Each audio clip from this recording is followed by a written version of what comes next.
Ahojte, toto video bude o plemene rínsky kôň. Rínsky kôň meria okolo 168 cm v kohútiku. Pôvod má v Nemecku a sfarbenie zvyčajne ryšiak.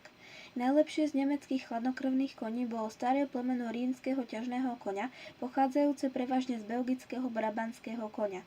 Kedysi to bol obľúbený pracovný kôň, no s rozvojom modernej poľnohospodárskej mechanizácie sa prestal využívať.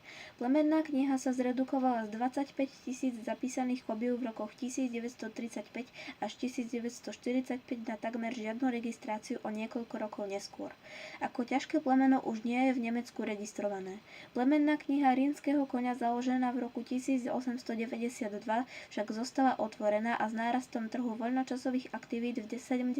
rokoch sa začali chovatelia zameriavať na menšie jedince starého plemena, aby vytvorili teplokrvného jazdeckého koňa, dnešného rínskeho teplokrvníka. Šľachtiteľská práca spočívala v krížaní žrebcov z Hanoveru a Westfálska v severozápadnom Nemecku s teplokrvnými kobylami, ktorých otcom boli anglické plnokrvníky, trakenské a hanoverské kone. Z tejto zmesi boli vybrané polokrvné žrebce na plodenie drezúrnych a parkúrových koní.